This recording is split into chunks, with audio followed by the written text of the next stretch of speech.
Psalm 135:14, For the Lord will judge his people and will have compassion on his servants. Here is a statement, written 150 years ago by Thomas Arnold, 1795 to 1842, that is just as apropos for us today as it was 4,000 years ago.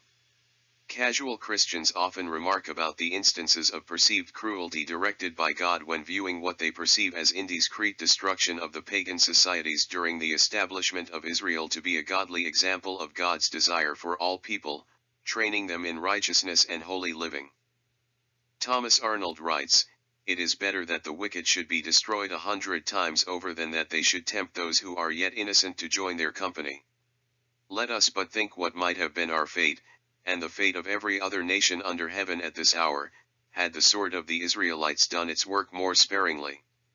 Even as it was, the small portions of the Canaanites who were left, and the nations around them, so tempted the Israelites by their idolatrous practices, that we read repeatedly of the whole people of God turning away from his service.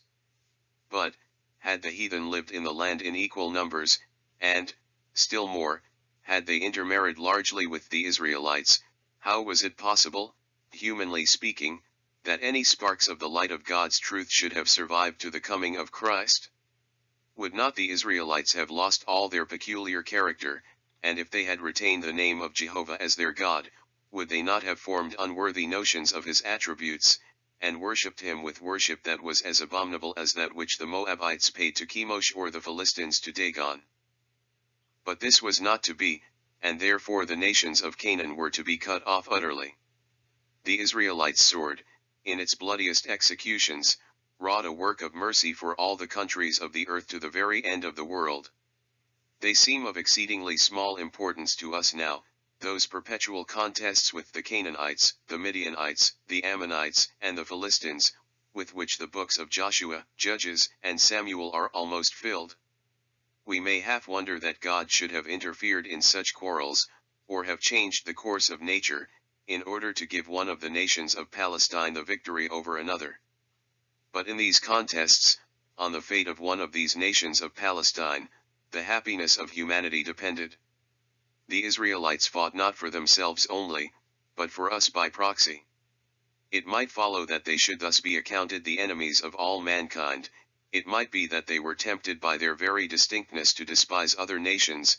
Still, they did God's work, even though they themselves have still failed to enjoy it, yet, they preserved unhurt, the seed of David who offers eternal life, and were the ministers of blessing to all other nations.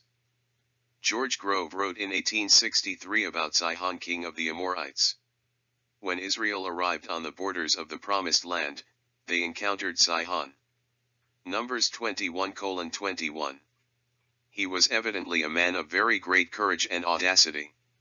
Shortly before the time of Israel's arrival, he had dispossessed the Moabites of a splendid territory, driving them south of the natural bulwark of the Arnon with great slaughter and the loss of a great number of captives. Numbers 21:26-29. When the Israelite host appears, he does not hesitate or procrastinate like Balak, but at once gathers his people together and attacks them. But the battle was his last. He and all his host were destroyed, and their district from Arnon to Jabbok became at once the possession of the conqueror.